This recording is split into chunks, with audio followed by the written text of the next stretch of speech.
할렐루야. 하나님이 오늘 우리들에게 주시는 말씀은 열왕기하 4장 8절부터 37절 말씀입니다. 여러분 주위에 쌍둥이를 처음 봤던 기억이 나시나요? 아마 어린 시절이었을 것 같은데요. 쌍둥이를 보았을 때 아마 쌍둥이신 분도 계실 거고요. 어린 마음에 보통 쌍둥이 같은 모습을 가진 두 사람이 같이 올 때 굉장히 적지 않게 놀라기도 하는데요. 그 다른 사람을 다른 공간에서 따로 만났을 때 어린 마음에는 어떻게 다른 사람이 다른 공간에, 같은 사람이 다른 공간에 이렇게 있을 수 있을까라는 그런 질문을 하게 돼요. 그러면서 처음에 같은 모습을 보고 굉장히 비슷하다라는 생각을 하는데, 근데 그러한 느낌이 조금 더 지나게 되면 어떻게 발전을 하냐면, 이 두 사람이 쌍둥이이지만 어떻게 구분을 할 수 있을까라는 그런 생각을 하게 되거든요. 아무리 쌍둥이여도 그 외모가 조금씩은 다르잖아요. 비록 같은 유전적인 그런 선천적으로 유전적인 걸 갖고 태어나고 또 같은 가정에서 같은 장소에서 같은 시간 동안 같이 길러졌다고 해서 물론 그들의 정체성이 많이 비슷할 수는 있겠지만, 그러나 본질적으로 그들의 성격이라든지 그들이 생각하는 방식 아니면 그들의 모습까지도 조금씩 달라지게 된단 말이죠.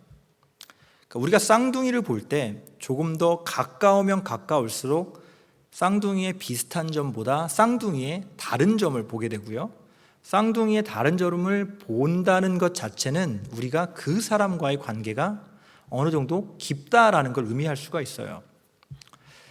이 말씀을 왜 드리냐면, 우리가 성경을 읽을 때에 비슷한 스토리들, 쉽게 말하면 모티브들이 많이 동일하게 등장을 해요. 같은 플롯일 때도 있고 줄거리가 비슷할 때도 있고 비슷한 사건을 중심으로 나타날 때도 있어요. 오늘의 본문 말씀은 아이가 태어날 것이다 라는 그런 예언의 말과 또 죽은 아이가 살아난 그 이야기, 이 두 가지의 플롯, 두 가지의 모티브가 합쳐져 있는 이야기예요. 가만히 여러분들이 성경 66권을 생각을 해보면, 창세기에서 보면 이 사라와 아브라함이 그들이 이삭을 갖는 그 과정, 하나님의 사자가 찾아와서 웃고 있는 이 사라한테 말하죠. 내가 늙었는데 애를 어떻게 낳냐고 이렇게 비웃을 때에 내년 이맘때 아들을 안을 것이다 라는 그런 비슷한 내용이 오늘도 우리가 읽은 본문에 나오고요. 또 하나는 유다가 또 다말과의 이 자녀를 얻는 과정에서도 자녀가 나오는 그 이야기가 굉장히 중요하게 여겨지고요. 또 하나는 사무엘의 엄마인 그 한나가 정말 그 영혼이 괴로워하며 아들을 갖지 못한 그 괴로움 가운데 이 엘리 제사장이 있는 그 하나님의 전에 나와서 기도할 때 하나님께서 그에게 아들을 약속해 주는 그런 아들이 나오는 그런 이야기들이 많이 있어요. 또 신약으로 넘어가 보면 이 세례 요한이 나올 거다라는 그 세례 요한에 대한 수태고지, 이가 태어날 것이다. 또 이제 예수님께서 이제 또 태어날 것이다라는 그런 천사의 이런 소식들, 이런 식으로 성경에 보면 아들이 태어날 것이다라는 이 주제는 굉장히 중요한 이야기거리가 되기는 해요.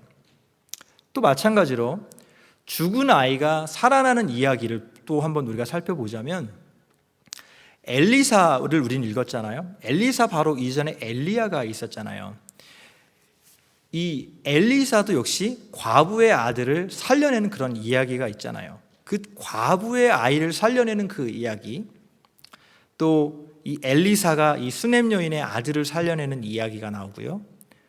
또 신약으로 가면 예수님께서 이 야이로의 딸을 살려주는 것, 그 다음에 또 어떤 그 과부의 아들을 살려주는 그런 이야기들, 이렇게 동일한 살려주는 이야기, 동일한 이런 동기들, 그런 모티브들이 자꾸 등장을 하는 거예요. 비슷한 이야기가 우리에게 등장을 하고 우리에게 말을 걸어오잖아요. 마치 이 말씀이 사람처럼 의인화했다고 생각을 해보세요. 이 말씀이 글로 되어 있는데 이 글로 되어져 있는 이 말이 마치 사람처럼 서서 우리에게 말을 던진다 하였을 때 이 동일한 아들이 태어나는 여러 가지 이야기들, 또 죽은 아이들이 살아나는 이런 이야기들이 우리에게 다가올 때 우리가 생각하는 것은 마치 쌍둥이를 만나는 것 같은 그런 느낌일 수도 있다라는 거예요. 그러나 우리가 그 쌍둥이와 친하지 않을 때에는 그냥 그 유사한 그 이야기 때문에 이것도 그냥 하나님이 능력 베풀어 주신 거구나, 이것도 하나님의 믿음 가운데 자손을 만들어 주신 그 얘기구나 라는 그 정도의 선에서 우리가 마무리할 수도 있을 거예요.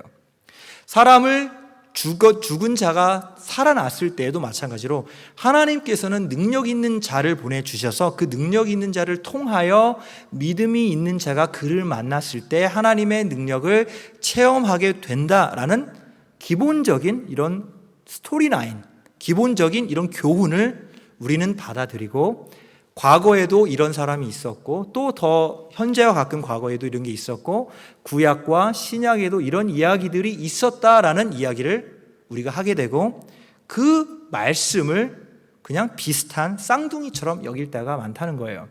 하지만 우리가 관계가 깊은 친한 쌍둥이가 있을 때에 점점 그가 누구인지, 그의 생김새가 어떻게 조금씩 다른지, 그의 성격이나 말투가 어떻게 다른지, 지향하는 그런 목적과 정체성이 어떻게 다른지를 더 알아가고자 할 때에는 많은 대화와 관찰이 필요하다는 거죠. 마찬가지예요.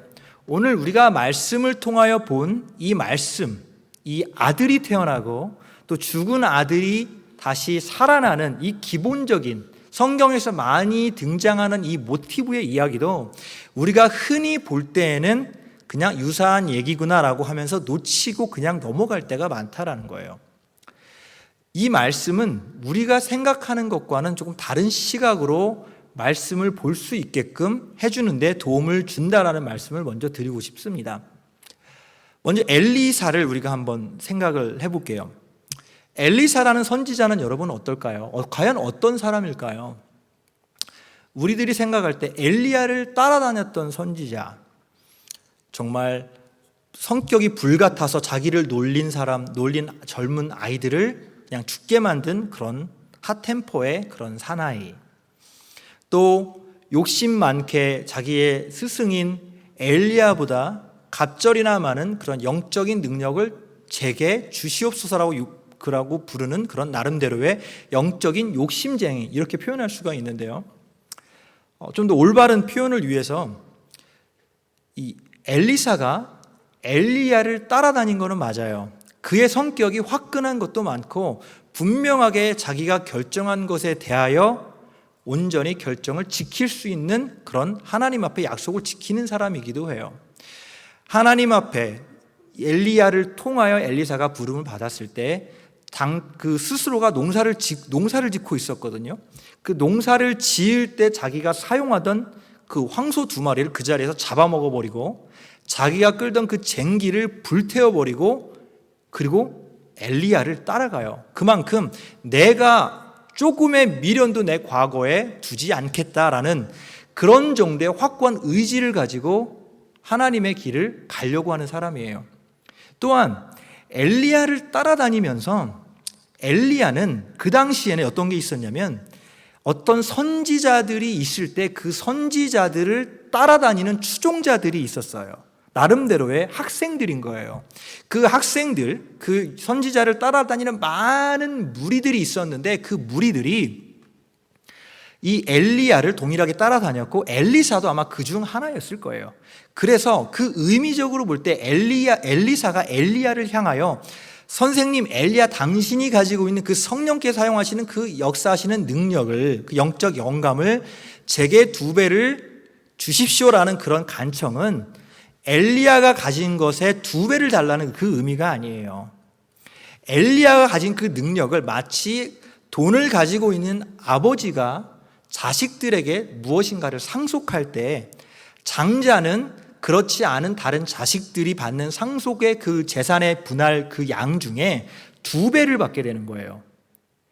이 말을 의미하는 거예요. 엘리사는 따르는 많은 무리들이 있지만 그 중에 저를 그나마 장자처럼 2배 많은 그 영적인 그런 영감을 제게 주십시오라는 나름대로 그 사람이 요구할 수 있는, 그 사람이 욕심 부릴 수 있는 그런 믿음의 욕심을 부린 사람이 바로 엘리사라는 사람이에요. 그러한 영적인 영감, 마지막에 엘리야가 하늘로 들려 올라갈 때 그가 내려준 입던 그 옷을 받아서 그 후부터 하나님의 종으로, 선지자로서 그 일을, 인생을 살기 시작을 하는 거예요. 이 엘리사가 살던 그 시기는 여러분, 우리는 이스라엘 역사를 간단히 좀 이해를 한다면 사울 왕이 첫 번째 왕이었고 두 번째 왕이 다윗, 그 다음에 세 번째 왕이 솔로몬이었어요. 솔로몬 때까지는 이스라엘 왕국이 정말 번성하여 큰 나라로 번창을 하였어요. 그러나 솔로몬의 아들 그 때부터는 하나님께 온전히 순종하지 않고, 그럼으로써 이스라엘이라는 나라가 북이스라엘, 남유다 이렇게 분리가 되게 돼요. 북이스라엘은 하나님의 말씀, 즉 율법을 벗어난 왕들이 상대적으로 더 많았어요. 그렇기 때문에 유다보다 그에 대한 하나님의 그런 벌하심이 더 빨리 북이스라엘에 임했기 때문에 북이스라엘은 더 먼저 멸망을 받게 돼요. 바로 그 멸망을 빨리 받게 된 그 나라, 왕들이 하나님의 율법을 벗어나 우상을 숭배한 그들이 바로 북이스라엘이었는데, 그 북이스라엘 가운데 영향력이 있었던 두 선지자, 그게 엘리야였고 또 다른 사람이 엘리사였다라는 거예요. 우리가 여러분 열왕기상과 열왕기하를 읽어보면 이 말씀의 영어 이름은 킹스예요. 왕들이에요. 왕들 1편, 왕들 2편이에요. 그런데 엘리사가 주로 등장하는 말씀은 열왕기하예요. 세컨드 킹스예요. 그런데 왕들의 이야기가 중심으로 나와야 되는데 이 열왕기하, 이 모든 말씀 장수의 3분의 1 이상이 엘리사의 이야기라는 거예요. 신기하지 않으세요, 여러분? 열왕기하, 왕들의 이야기인데 왜 그 가운데 가장 비중 있는 사람이 엘리사가 되었을까? 이 북이스라엘이 하나님 앞에 배신하여 그들이 하나님 앞에 순종하지 않은 그 즈음에, 거의 초중반 즈음에 등장한 게 바로 엘리사인데, 엘리사의 그 영향력은 정말 이루 말할 수가 없었어요. 북이스라엘과 남유다가 분리되어져 있는데도 불구하고 엘리사는 이스라엘의 왕과 유다의 왕과 같이 어깨를 나란히 하고 그들과 대화하고 오히려 그들에게 충고하고 권면하고 하나님의 말씀을 줄 정도예요. 왕들이 엘리사 앞에 오히려 겁을 먹어요. 그뿐만이 아니에요. 지형적으로 봤을 때 유다는 남쪽에 있고 북이스라엘은 북쪽에 있어요. 이 북이스라엘보다 더 위에 지역에 있는 나라가 뭐냐면 아람이라는 나라예요. 아람이라는 나라. 언어적으로 이스라엘과 유다는 히브리어를 쓴다면 이 아람은 아람어를 사용을 하는데, 예수님께서 엄밀히 따져서 사용하신 언어는 아람어에 가깝다는 거예요. 그만큼 그 지역은 나사렛 지역 혹은 그 사마리아 위쪽 지역, 그 지역에 있는 나라의 왕인 아람 왕까지도 바로 엘리사의 말에 꼼짝을 못하는 거예요. 아람 왕 그 밑에 있는 가장 큰 군대 장관이었던 나아만 장군, 문둥병 걸렸던 그 사람이 바로 그 아람국에 있는 사람이에요. 아람국이 북이스라엘을 너무나 많이 괴롭히기 때문에 그들은 나름대로의 적대 관계에 있는 나라라는 거예요. 심지어 적대 관계에 있는 나라의 그 왕에게 기름 부어서 다음 왕은 네가 될 것이다라고 하나님의 그 말씀을 전해주는 그 영향력을 미친 사람이 바로 엘리사라는 사람이에요. 바로 그 엘리사라는 사람이 오늘 말씀의 수넴 땅에 이르렀습니다. 그 수넴 땅이라는 것은 나사렛이라는 동네 아시죠? 예수님이 성장하신 그 나사렛 예수, 그 나사렛이라는 지역의 조금 북쪽 지역에 있어요. 다시 말하면 유다 땅이 있고 예루살렘이 있고 그 위에 사마리아가 있고 그 사마리아 위에 나사렛이 있고 나사렛 그 위에 조금만 더 가면 수넴이라는 땅이 있는데 그 수넴 땅을 지나가는 과정 중에 있었던 겁니다. 그가 지나가니까 그 땅에서 나름 잘 살고 귀한 귀부인 같은 한 여인이 엘리사가 하나님의 사람인 것을 알아봐요. 하나님의 사람인 것을 알아보고 그를 청하여 들어오셔서 물도 마시고 음식도 드시고 조금 쉬었다 가십시오라고 간청을 하는 거예요. 엘리사는 조금 전에도 말씀을 드렸지만 그가 하나님께서 주신 그 말씀을 전달자로서 전해주러 가는 그 움직이는 그 이동 거리가 상당했기 때문에 그에게 정해진 거처는 아마 없었을지도 몰라요. 그렇기 때문에 그에게 초청을 하여 집을 열어준 그 집은 나름대로 엘리사에게는 귀중한 피난처고 귀중한 쉼터였던 것입니다. 그래서 그곳에 지날 때마다 그 집에 유하며 그 집에서 음식을 먹는데 점점 엘리사가 찾아오는 빈도가 높아지니까 수넴 여인이 자신의 남편을 권하여 이분은 하나님의 사람입니다. 우리가 하나님의 사람이기 때문에 잘 섬겨야 됩니다. 그래서 우리의 옥상을 개조하여 그곳에 담을 쌓고 또 지붕을 덮어 방을 만들어 이분이 언제든지 오시면 쉴 수 있게끔 우리가 대접을 하여야 됩니다라고 설득을 하여서 그렇게 집을 개조하여 방을 만들어요. 그런데 이 수넴 여인이 얼마나 지혜롭고 하나님의 사람을 섬기는 그 마음이 깊었는지 방 가운데에 어떤 가구를 뒀는지 여러분 기억을 한번 더듬어 보세요. 침상을 넣었다라고 하고 의자를 놓았다고 그러고 책상을 놓았다고 그러고 촛대를 놓았다라고 말을 해요.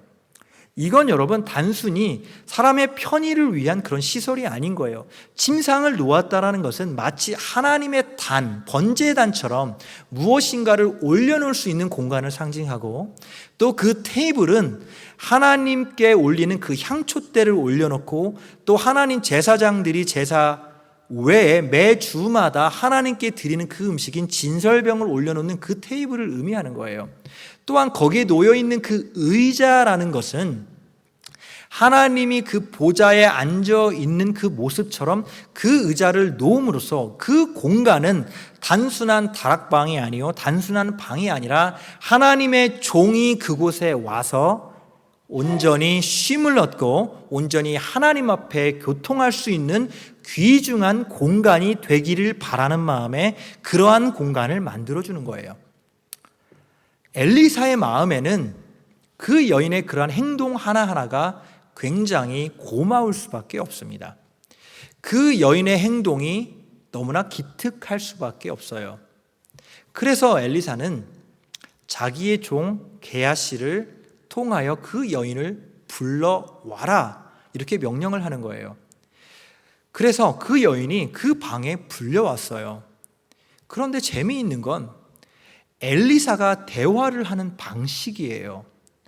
여러분 보세요. 이 여인은 엘리사를 극진히 대접을 한 여인이에요. 또 나름 귀부인이었어요. 그렇다면 그 여인과 대화하는 방식이 어때야죠? 직접적으로 나와 그 여인이 직접적인 대화를 하는 게 기본적으로 예의에 맞는 거예요. 그러나 엘리사는 뻔히 그 여인이 자기 앞에 서 있는데 자기의 종 사환 게하시를 통하여 이렇게 얘기해요. 그 여인에게 이르라. 그 여인 수넴 여인이 우리를 위하여 이렇게 환대하니 내가 그를 위하여 무엇을 해주기를 원하는지 말해 주어라. 이렇게 말을 하는 거예요. 그 여인의 입장에서는 뻔히 자기가 앞에 있기 때문에 그 말을 전할 필요 없이 들을 수가 있는 거예요. 그러나 엘리사는 어떤 의도에서인지 그렇게 하는 거예요. 혹자들은 이렇게 얘기를 할지도 모릅니다. 과거, 이 시기는 과거였고 유대인의 그 문화 자체가 남자와 여자가 대화하지 않는 그런 환경이었기 때문에 종을 통하여 거쳤을 것이다라고 얘기를 할 수도 있는데, 그러나 오늘 우리가 읽은 본문 말씀 바로 앞부분을 보면 과부 여인이 등장해요. 그 과부 여인이 직접 엘리사에게 찾아와 자기의 요구할 바를 직접적으로 요구하고 대화하는 장면이 나와요. 그러니까 신분적으로나 남자와 여자이기 때문에, 아니면 엘리사가 자기의 권위를 높이기 위해서 그런 일을 했다라는 것은 설득력이 부족한 거예요. 그냥 엘리사는 자기의 종을 통하여 그 여인을 하대하며 그렇게 얘기를 하고 있는 거예요. 그러면 이미 그 여인이 무엇이 필요한지 물어봤다면 그 여인의 대답을 기다려야 되는 게 상식적으로 맞는 거겠죠. 그러나 그 여인이 그 답을 하기 이전에 엘리사가 말을 바로 이어서 하는 거예요. 나는 왕이나 군대 장관을, 사령관을 내가 잘 안다. 네가 필요하다면 내가 그들에게 연줄을 다와 너의 필요한 것을 내가 채워주겠다라는 말을 하는 거예요. 그 말인즉슨 엘리사가 이미 정치적으로도 사회 권력적으로도 그가 누리고 있는 그 권한이 얼마나 높은지를 알 수 있는 대목이기도 한데요. 그러나 그 부분을 통하여 그 수넴 여인은 바로 그 대답을 하는 거예요. 저는 우리 백성 가운데 거합니다. 이 말을 해요. 백성 가운데 거한다라는 그 말이 과연 무슨 뜻일까요? 그 말인즉슨 저는 이미 제가 살고 있는 이 지역에서 충분히 만족하고 살고 있기에 더 큰 나라를 치리하는 왕이나 군대 장관의 어떠한 도움이 필요 없습니다. 더 나아가 제가 살고 있는 이 지역 사회를 뛰어넘는 다른 부분에 어떤 관련된 어떤 일들을 위하여 제가 이해관계가 없고 어떤 이득을 취하고 싶은 그런 관심이 없으니까 그런 부분에 대하여 걱정하지 마십시오라고 겸손한 대답을 하는 거예요. 그 말을 하고 수넴 여인은 일단 돌아가요. 자기의 볼일을 보러. 그러나 그때 엘리사는 다시 한번 침상에 누워서 혼잣말을 하는 거예요. 내가 과연 저 여인을 위하여 무엇을 해줄까? 라는 질문을 하는 거예요. 사람의 인간적인 마음을 본다면 여러분 충분히 자기가 입은 그 덕을, 은혜를 갚고 싶어하는 아주 좋은 마음이라고 할 수 있어요. 그러나 그 진행되어지는 방식이 하나님이 보시기에 원하지 않는 방식이었다라는 말씀을 먼저 드리고 싶어요. 그때 바로 사환인 게하시가 말을 끼어드는 거예요. 저 여인은 아들이 없습니다. 그리고 저 여인의 남편은 나이가 많습니다. 우리가 생각할 때에는 저 여인은 아들을 갖고 싶어 하지만 남편이 나이가 많아 아들을 가질 수 없습니다라고 우리는 흔히들 이해를 하고 많은 목사님들이 해석을 하는 거예요. 그러나 이 말은 굉장히 중의적인 말일 수 있어요. 저 여인은 아들이 없습니다. 그러면 딸이 있을 수도 있다라는 얘기예요. 그렇겠죠? 남편은 늙었습니다. 그 말인즉슨 그 나이가 먹도록 아들이 없는데도 그들이 함께 잘 살고 있다는 의미에서 저 여인은 아들이 없어도 이미 그 가정에서 아내로서 아니면 그 가정의 여자 주인으로서 자기의 권리와 임무를 그리고 존경을 충분히 받고 행복한 삶을 살고 있는 여인이라는 뜻이에요. 그렇기에 그 여인은 그런 상황이기에 뭔가 부족함이 없는 거예요. 다시 그때 엘리사가 게하시를 불러요. 그 여인을 다시 부르라. 그 여인이 그 방에 다시 섰어요. 문 옆에 섰다고 표현을 해요. 또다시 게하시를 통하여 얘기를 하는 거예요. 네가 내년 이맘때 아들을 너의 품에 안으리라 그 얘기를 하니까 이 여인은 깜짝 놀라는 거예요. 계집종을 놀리지 마십시오. 정말 저를 속이지 마십시오. 이런 얘기를 하는 거예요. 당신이 한 말이 거짓말하지 마십시오. 이런 의미가 아니라 저를 속이지 마십시오. 저로 하여금 오해하게 만들지 마십시오. 이 말은 무슨 뜻이냐면 나는 당신이 하나님께서 보내주신 그 종임을 제가 압니다. 그러나 내가 원하지 않는 것을 마치 하나님이 원하는 거라 생각하여 준 그 선물로 하여금 하나님이 정말 나의 마음을 잘 못 읽고 하나님이 보내준 그 종인 바로 당신이 나의 마음을 온전히 이해하지 못하고 나의 마음을 읽지 못하여 하나님과 나 사이가 온전히 연결되어질 수 있는 그 관계를 무너뜨릴 수 있는 그 당신의 모습이 나로 하여금 당신이 하나님의 참 주의 종이 아님을 속이지 마십시오라는 뜻이 되는 거예요. 속이지 마십시오, 그 말을 하는 거예요. 그러나 이미 말은 뱉어버렸고 이미 하나님이 엘리사에게 그 능력을 부어주셨기에 그 말처럼 그 여인은 아이를 품에 안게 되었어요. 1년이 지나서 또 몇 년이 지나 아이가 조금 어린아이로 장성하여 그 집안에서 추수 때가 있어서 그 아버지가 종들을 데리고 이제 추수를 하고 있었습니다. 그 즈음에 아이가 아버지를 따라가 놀았는데 갑자기 아이고 머리야 소리를 외치고 머리가 아픈 통증을 가지고 집에 왔는데 아이가 그 수냄 여인의 무릎 위에서 그 안에 앉아 있다가 그냥 죽어버리게 되는 거예요. 그때에 그 여인은 어떤 말도 하지 않아요. 단지 그 아이를 엘리사가 보통 쉬는 그 침상 위에 마치 번제단에 올리는 것처럼 그 아이를 올려놓고 길을 떠날 준비를 하는 거예요. 원래 상식대로라면, 원래 그 당시의 문화대로라면 아이가 죽는다면 그 아이의 장사를 그 순간부터 준비를 하는 게 맞는 것이라고 합니다. 그러나 그 여인은 장사를 준비하는 것이 아니라 사환 하나와 종 하나와 나귀를 끌어다가 엘리사가 지금 머물고 있는 갈멜살에 향해 달려가고 있습니다. 그리고 남편에게 떠나기 직전에 샬롬이라는 말을 한마디를 하고 떠나는 거예요. 여러분, 샬롬이라는 말을 아시죠? 평안합니다, 이 말을. 남편이 어디를 급하게 이렇게 갑니까?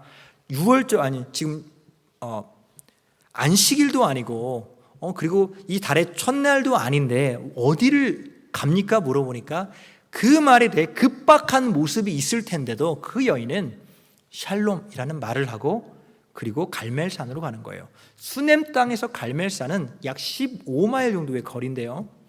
나귀를 타고 종으로 하여금 쉬지 말고 달려서 마침내 그 땅에 도달을 하는 거예요.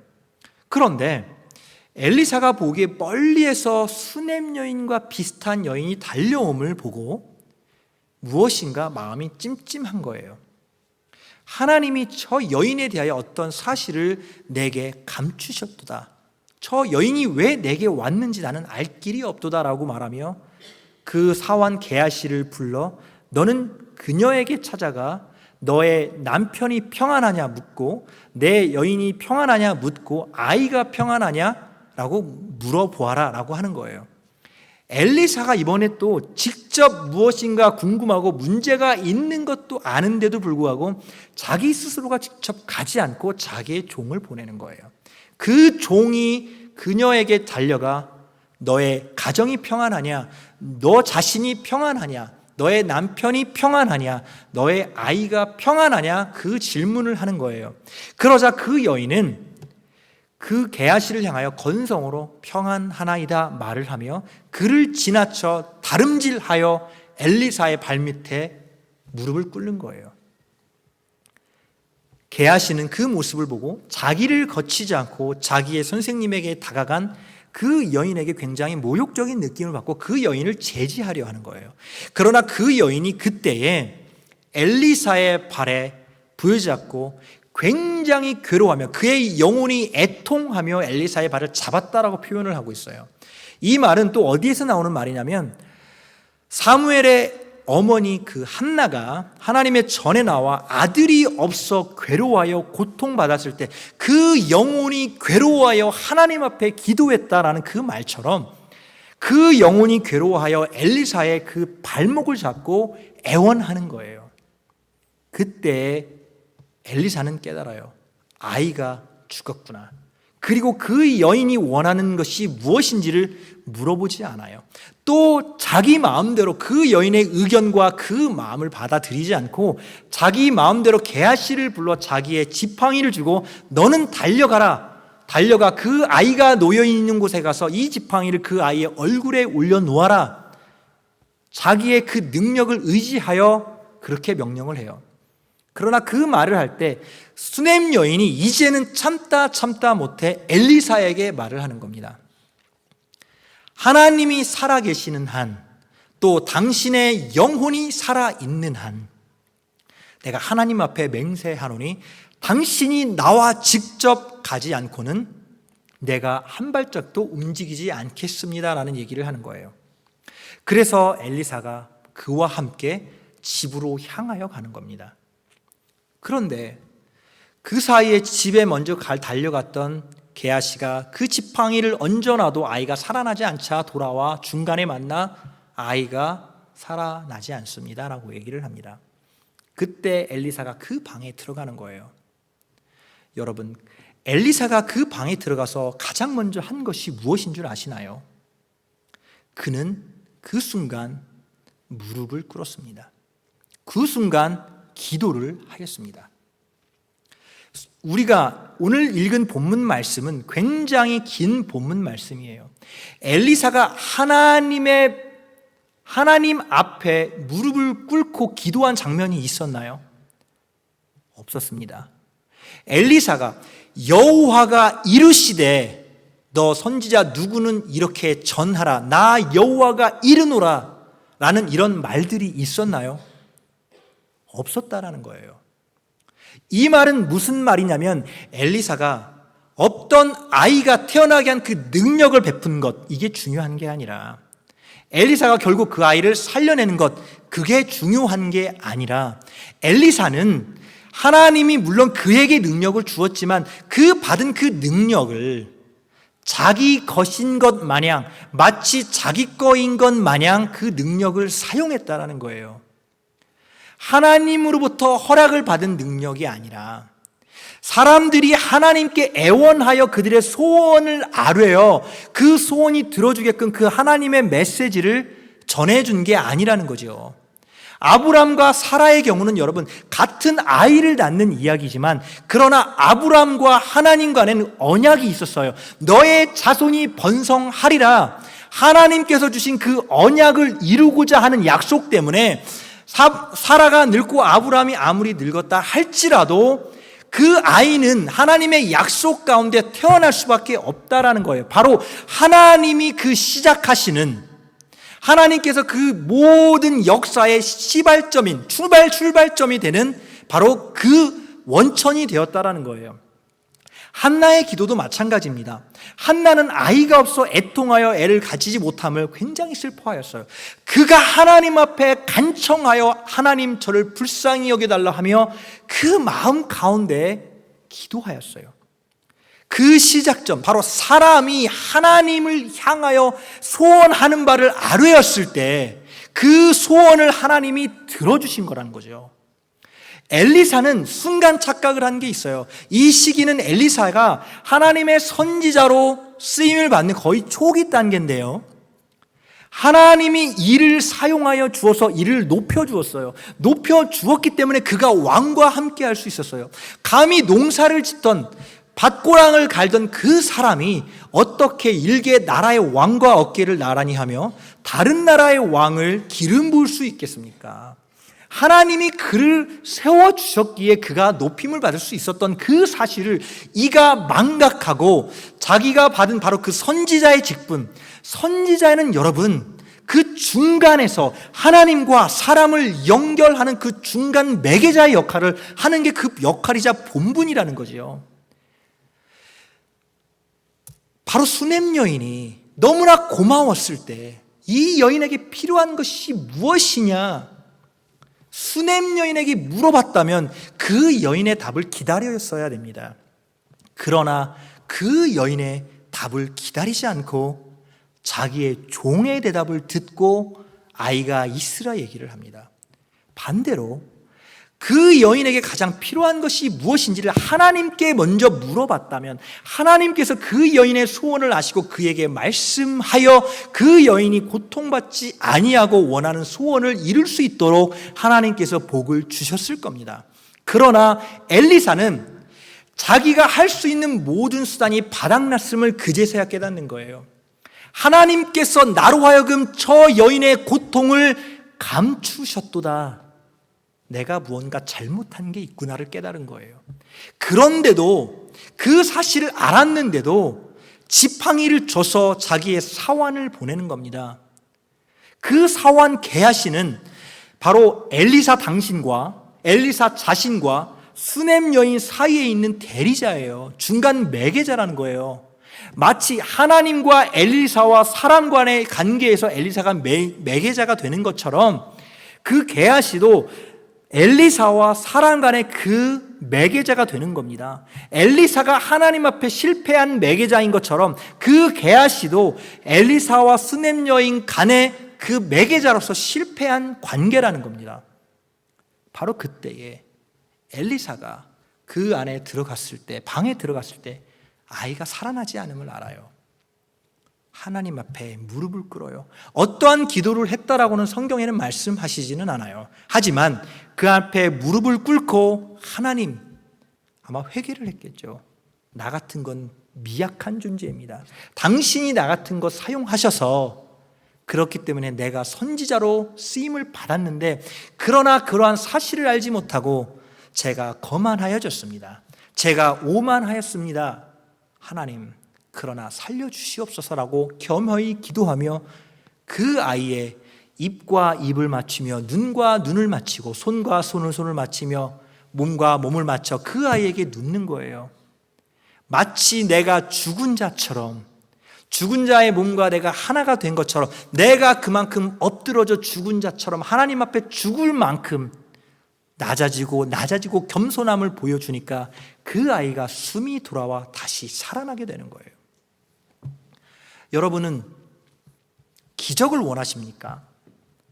여러분들은 어떤 우리가 볼 수 없는 새로운 어떤 응답을 원하십니까? 그러한 것도 우리에겐 굉장히 필요한 것일 수도 있습니다. 생명을 얻는 것도, 하나님으로부터 받는 선물을 받는 것도 굉장히 중요할 수도 있을 겁니다. 그러나 그 이전에 우리의 본질이 무엇인지를 우리는 잊어서는 안 된다는 사실입니다.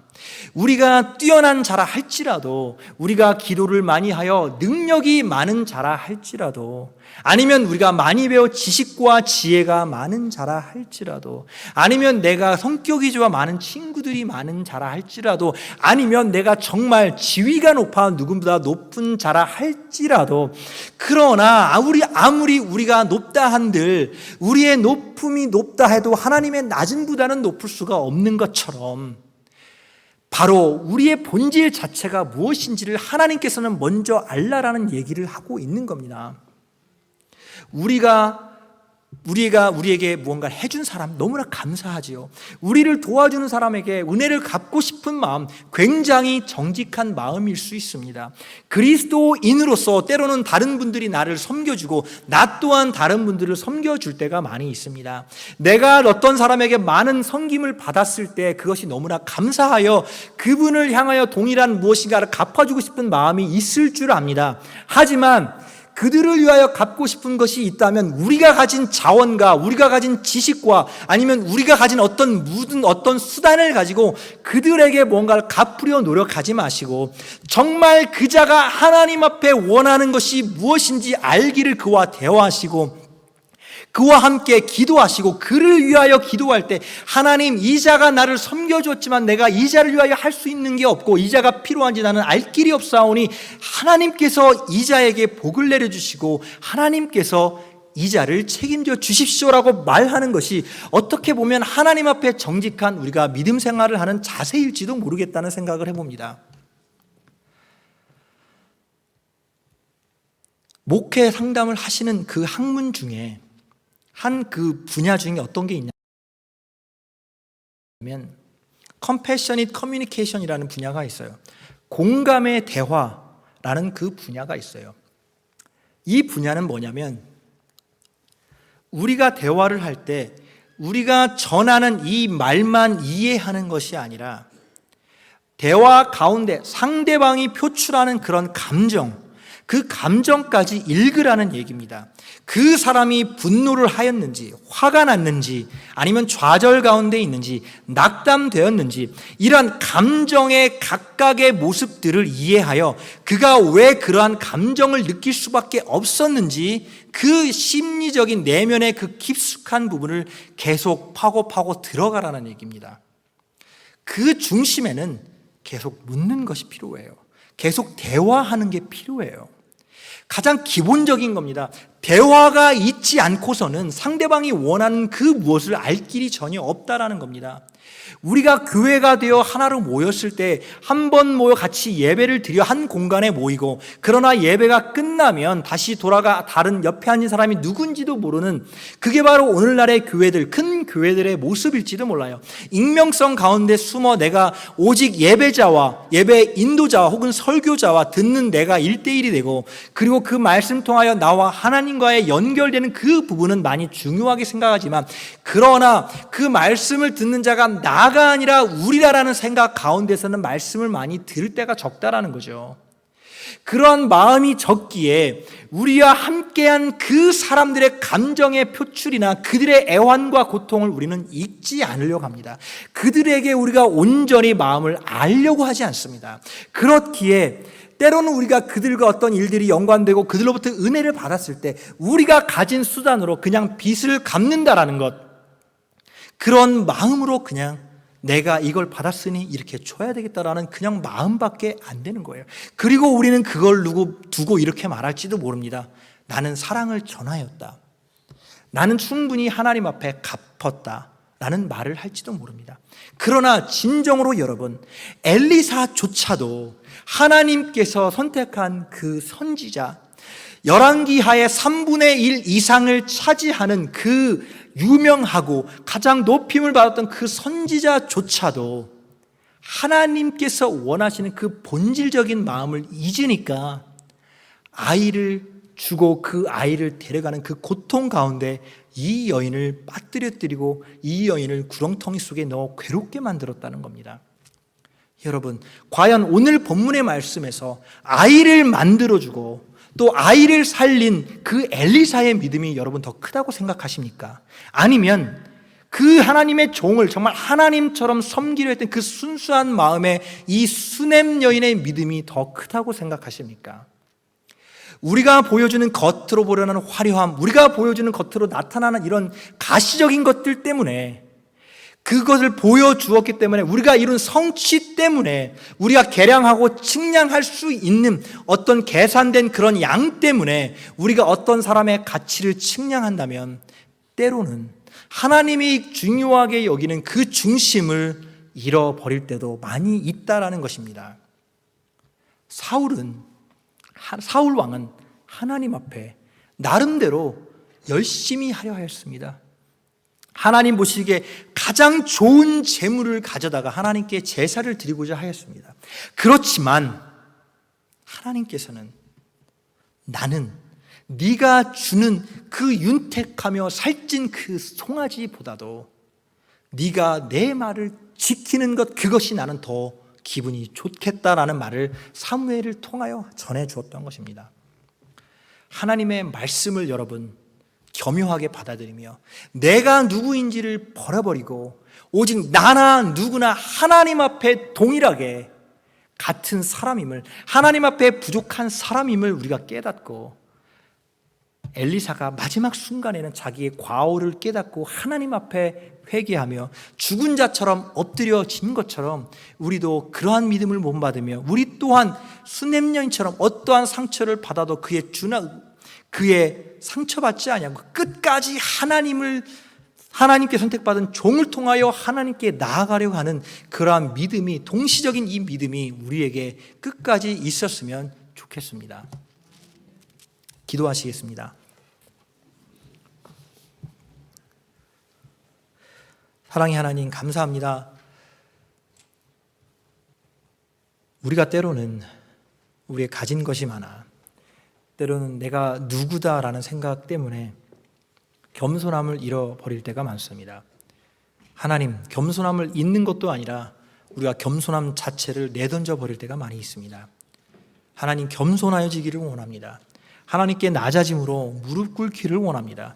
우리가 할 수 있는 일이 있다 할지라도 먼저 기도 앞에 하나님 앞에 먼저 무릎 꿇고 하나님 앞에 애원하여 하나님께서 원하시는 그러한 뜻들을 이루어가며 하나님께서 이미 우리를 통하여 하셨던 모든 일들을 정말 헤쳐나갈 수 있도록 하나님 도와주시옵소서.